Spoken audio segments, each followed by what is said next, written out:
When the HOA drained the natural spring on my property, citing a flood risk, they had no idea they were unleashing nature's wrath. As their perfect lawns turned to swamps and their luxury homes drowned in the water they tried to tame, I uncovered a conspiracy that shook our neighborhood to its core. "They can't steal your spring!" my wife, Emily, shouted, slamming the HOA's notice onto our kitchen table. My hands trembled as I read the words that would shatter our quiet life. The spring, a fixture on my family's land for over a century, was now branded a flood hazard by the Willow Grove HOA. Laura Bennett, the HOA president, had been obsessed with my spring since she arrived a year ago. "That murky pond is an eyesore," she scoffed during her first neighborhood tour, ignoring its role in sustaining local wildlife and cooling our street in the brutal summer heat. The notice demanded that I eliminate the spring within 30 days or face $500 daily fines. This wasn't just water, it was my great-grandfather's legacy, surrounded by stone paths he laid and willows now towering 40 feet high. I stormed into the emergency HOA meeting with photos of the spring's beauty and a petition signed by 15 neighbors. Laura sat smugly at the head table, flanked by her loyal board. My neighbor Claire, who once shared coffee with us, now avoided my gaze as she sat beside Laura. "The spring threatens our home's foundations," Laura declared, waving a hefty geological report. "Flooding could cost millions." Standing, I fired back. "That spring predates every house here. There's never been a flood." Laura's smile was icy. "Water tables shift. We can't risk our safety for nostalgia," Claire chimed in. "It's breeding mosquitoes. It's a health risk." The room buzzed with tension. Some neighbors nodded at me, but others whispered about property values and insurance hikes. I demanded to see the report. Laura claimed it was confidential. "That's not how it works," shouted Mr. Daniels, a retired attorney. Laura's face tightened, but she pushed the vote. 7 hands, her cronies, shot up. The spring was doomed. That night I couldn't sleep. At 2 a.m. I heard engines. Peering out, I saw trucks near my property. Shadowy figures hauled equipment toward the spring. Grabbing my flashlight, I raced out in pajamas. "This is private property," I yelled. Tom, the HOA's maintenance chief, stepped forward. "Just measurements per the board." Laura emerged, clipboard in hand. "We have 24/7 access for safety checks." I stood firm until they left, but I knew they'd be back. The next day, I dug through county records and found a bombshell. The surveyor was Laura's cousin, whose license was revoked for fraud. Worse, Willow Grove sat on an ancient aquifer system. My spring was a critical pressure valve. Draining it could flood the entire neighborhood. I requested another HOA meeting, but Laura blocked it.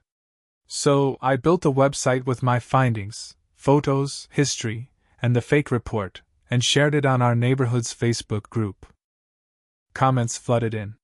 Residents recalled the spring's role in the 1982 drought, when it supplied drinking water. Some board members admitted privately they'd been pressured to vote with Laura. She retaliated with cease and desist letters, accusing me of defamation.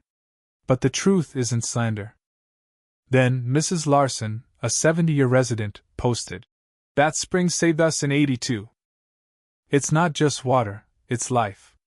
The tide began to turn. At dawn, I woke to the roar of pumps. Laura stood by my spring, overseeing workers as they sucked it dry. The crystal water turned to mud. Ducks waddled lost. I shouted, "This is illegal!" Laura waved a court order, signed overnight. Emily filmed everything, her voice shaking. "This is our land!" By noon, the spring was a crater.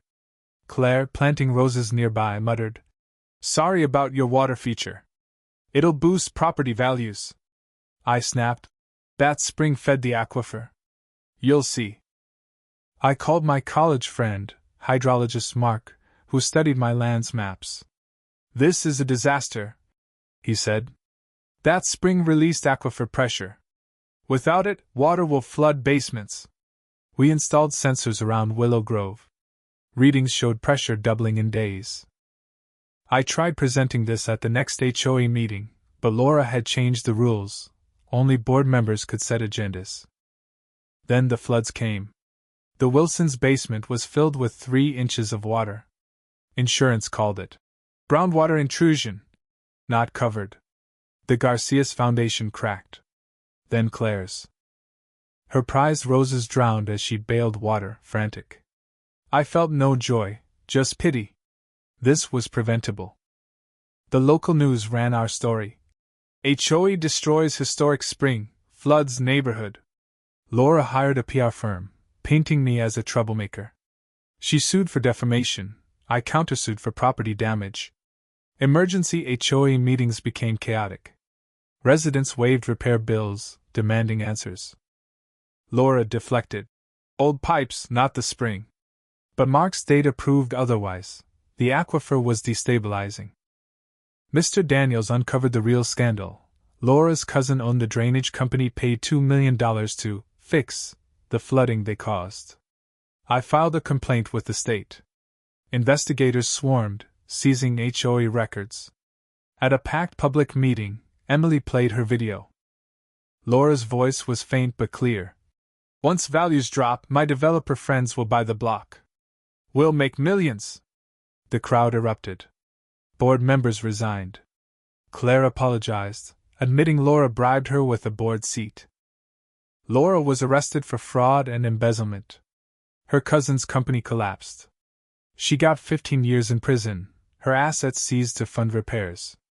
But the damage lingered. Homes were ruined, insurance claims denied. Federal disaster funds and Laura's assets barely covered restoration. Engineers worked months to rebuild the spring, blending modern tech with ancient Native American water channels we uncovered during excavation. Claire, now HOA president, led a reformed board focused on transparency and ecology. New bylaws mandated expert input and community votes on environmental decisions. The spring's restoration drew crowds. As water bubbled up, kids cheered, and adults wept. Willow Grove hosted a spring festival, with murals and garden fresh food. Laura's mansion became an environmental education center, displaying her corrupt emails as a warning. A year later, the spring was protected by law. Property values rebounded, drawing eco-conscious buyers. Our story went viral, a community's triumph over greed. But some families never returned, scarred by loss. Claire and I sat by the spring one evening. I called it a tacky pond. She laughed, ashamed. We all trusted Laura, I said. But we learned. The spring, once nearly lost, now symbolizes resilience. It taught us to question power, respect nature, and unite for justice. Laura's greed sparked a disaster, but it forged a stronger Willow Grove. What do you think?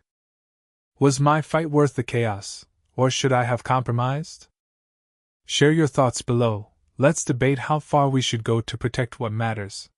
Hit that like button and subscribe for more stories of justice and revenge.